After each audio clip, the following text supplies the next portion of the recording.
Welcome to Tripura Info News Update. Rabindra শতবার্ষিকী ভবনে পালিত হল মহারাজা বীর বিক্রম কিশোর মানিক্যের ১১৮তম জন্মজয়ন্তী। অনুষ্ঠানে মুখ্যমন্ত্রী ডাক্তার মানিক সাহা তাঁর দূরদর্শী নেতৃত্ব ও ত্রিপুরার আধুনিকীকরণে অবদানের কথা তুলে ধরেন। শ্রদ্ধা জানানো হয় ত্রিপুরার এই মহান স্থপতিকে।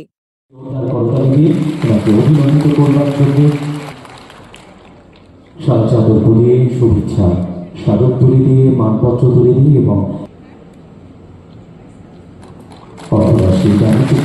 প্রদান করে বাহাদুরদের প্রমাণ মেমোরিয়াল অ্যাওয়ার্ড 2026 প্রদান করা হচ্ছে। আপনাদের প্রত্যেকের কাছে আরো একটা অনুরোধ রাখতে বিনম্রভাবে সবাই মিলে একটি জোরদার করতালি হোক।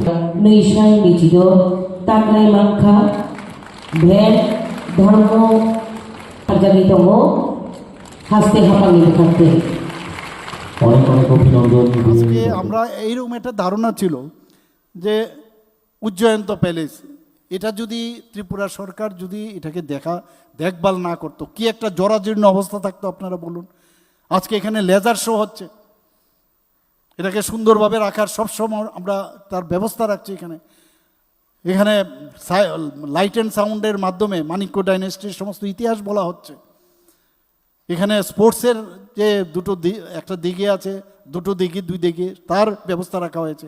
আজকে নীরমহলকে সুন্দরভাবে সেটাকে প্রেজেন্ট করার জন্য আমরা ব্যবস্থা করছি। আজকে 14 দেবতার বাড়ি, সেখানেও কিন্তু আমরা এই যে এক্সটার্নাল এডেড ফান্ড নিয়ে তার ডেভেলপমেন্ট করছি। মাতা ত্রিপুরা সুন্দরী মন্দিরের ডেভেলপমেন্ট করেছি আমরা। যেটা কসবেশ্বরী মন্দির আছে সেটা ডেভেলপ করছি। একের পর এক মহারাজাদের কিন্তু আগে কিন্তু সেটা কেউ করেনি। জেনে যাবে মহারাজার সৃষ্টি, এগুলোকে যেভাবে হোক ধ্বংস করো, এগুলো বুঝতে হবে আমাদের সবাই। এবং আজকে এইগুলো আমাদের জন্য এগুলো অত্যন্ত লাভবান। পর্যটনের দিক দিয়ে উন্নত মানের হচ্ছে। আজকে বাইরের থেকে মানুষ আসছে, এখানে পর্যটকরা আসছে। এই যে আমরা যেটা গভর্নর হাউস ছিল, প্যালেস হোটেল, 5 স্টার হোটেল আমরা বানাচ্ছি। রেট্রোফিটিংয়ের জন্য 17 কোটি টাকা দিয়েছি এবং সেখানে রবীন্দ্রনাথ ঠাকুর সেখানে উঠেও ছিল, যা আমরা ইতিহাস থেকে জানতে পেরেছি। মানুষ বাইরের থেকে যখন আসবে, আইএসসির সাথে আমরা মৌ করেছি এবং এইরকম একটা 5 স্টার হোটেল যখন হবে, বিদেশ থেকে ফ্লাইট বুক করে মানুষ আসবে। আর এখান থেকে যখন আসবে সারা ত্রিপুরাতে ওরা ঘুরবে। উজ্জয়ন তো প্যালেসই হোক, আর আমাদের রুদ্রসাগরই হোক বা ঊনকোটি হোক, সব জায়গায় যাবে।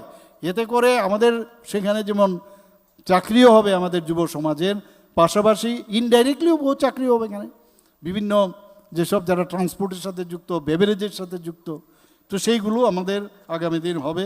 আমি last but not the least, এই মহান যে দূরদর্শী মহারাজার যে 118তম জন্মজয়ন্তী, তার স্মৃতির প্রতি আমার বিনম্র শ্রদ্ধা ও গভীর প্রণাম।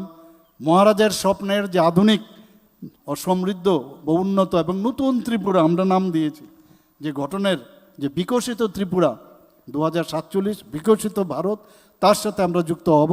এবং সবাই এখানে যারা আছেন এই বিষয়গুলো নিয়ে আজকে যে আলোচনা আমরা করলাম, আপনারা নিজেরাও ওনার সম্পর্কে আরও কিছু যত পড়বেন তত জানবেন। আপনারা লাইব্রেরি থেকে আরম্ভ করে সব কিছু ওনারা করেছেন ওনাদের সময়ে।